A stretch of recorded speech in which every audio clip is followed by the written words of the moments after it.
welcome back. I do want to welcome you to the 2015 honorees, and I'm here with Kim Osorio. So you know exactly what we do. We're showing you how to achieve success by deciding to date.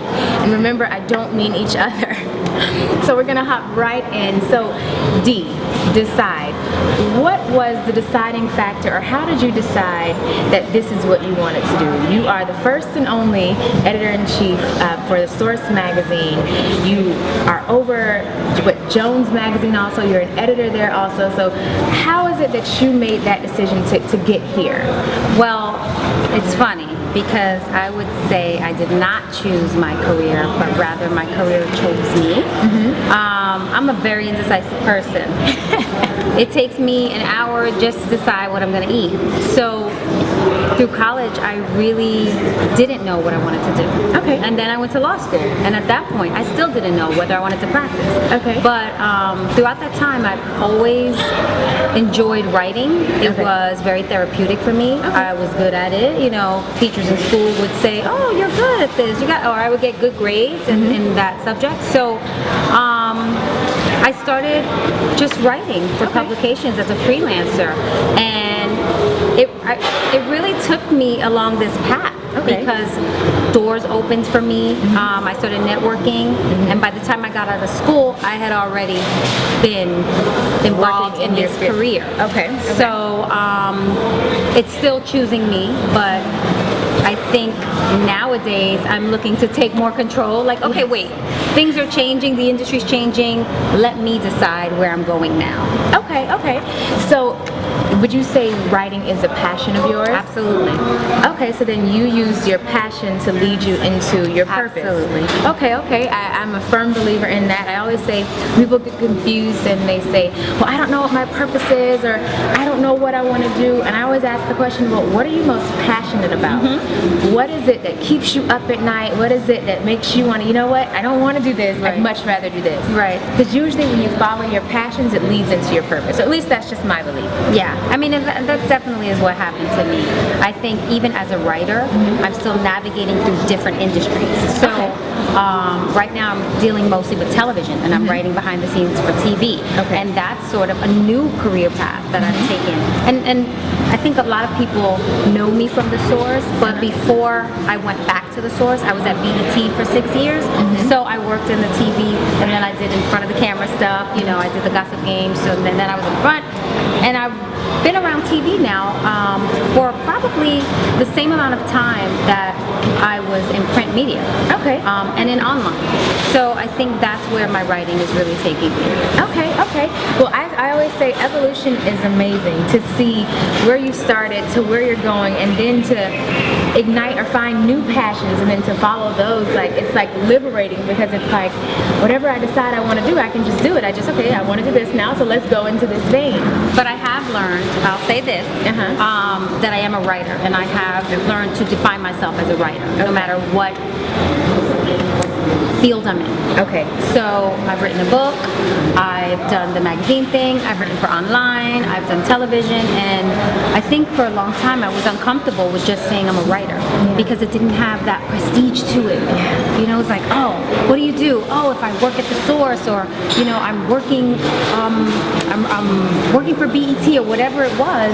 It just never felt as glamorous. To say I am a writer. I'm a writer. It feels a lot more comfortable for me now. I'm really comfortable in that space. But I know you said it doesn't sound glamorous, but it means so much, because you can be a writer and you can be a New York Best Times seller.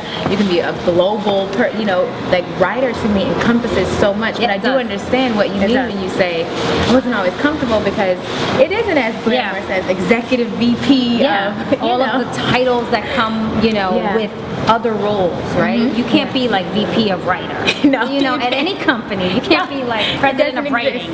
No, but I think for me, I was always sort of on that uphill climb.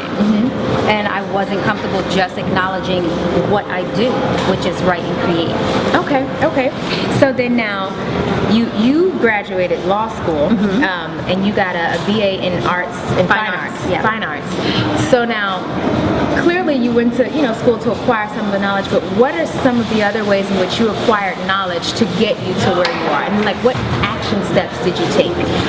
I took a lot of action steps. I will say today that I gained most of the knowledge that I use in the work field through other people.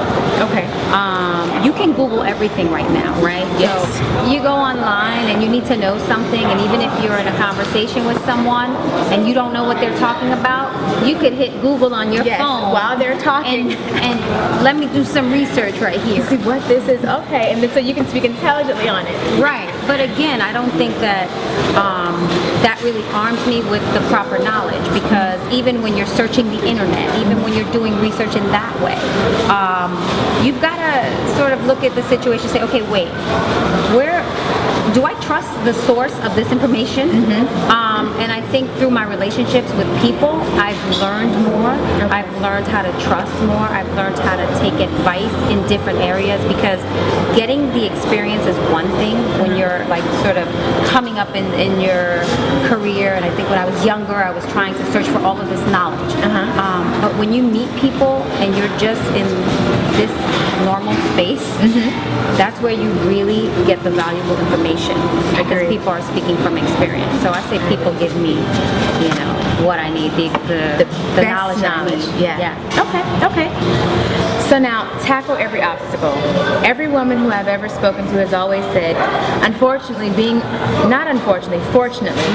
being a woman in business, there's always a new challenge that you have to overcome.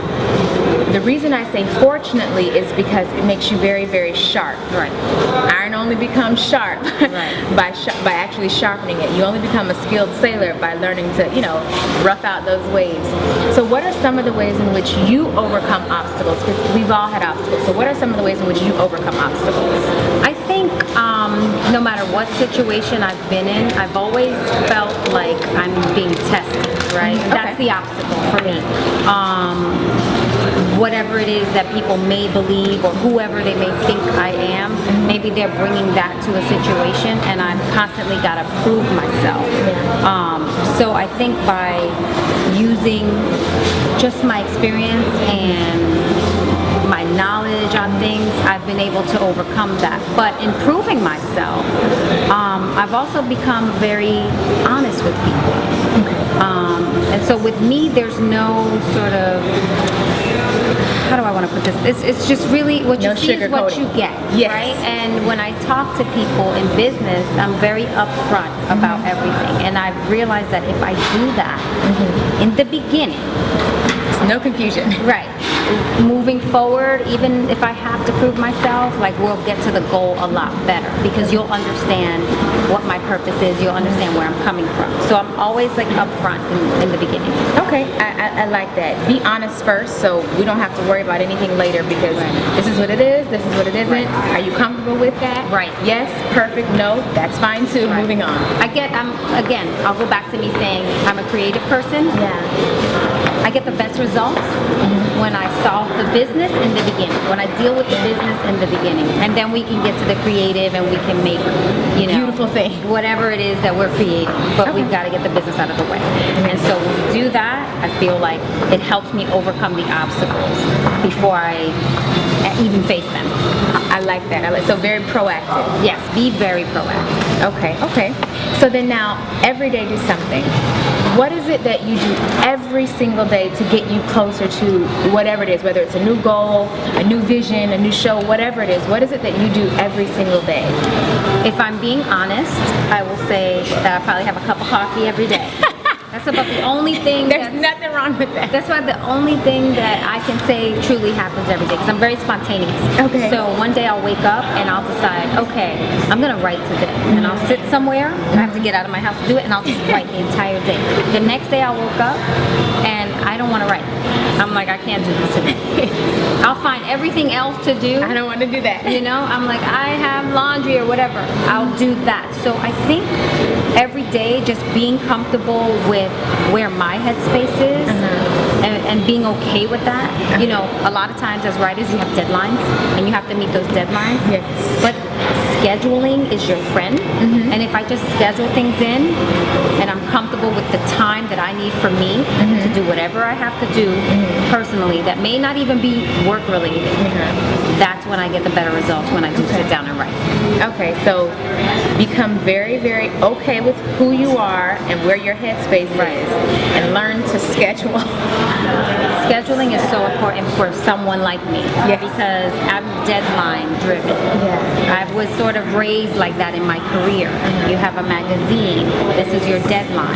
So even back then when we were putting out the source every month and it was hectic and we were closing, I knew I had that day. So for 2 weeks sometimes, I was playing around. I was having fun. But then when those final 2 weeks came up in the month, it was like, gotta get on it, gotta get on it. And I'll work around the clock and squeeze the so whatever's comfortable for your work life balance. Okay. So then, if you could say anything at all, to your younger self, what would it be? I would say don't take things so personal. I've learned that a lot of the issues that I've had, and I'm friendly, I get along with a lot of people, especially nowadays. I think back then I bumped heads a lot when you're trying to come up in the industry. But I always took it really personally. Nowadays when I see the issues in business, I'm like, it's not about me, it's really about them. So that's how they deal with things. I deal with it differently. So I would say do not take things personally. Okay. I like that. And actually, I'm going to adopt that. So, don't take it personal. So you hear that? It's not personal. It's either them or business. Keep it moving. I've had like blowout arguments with people in business.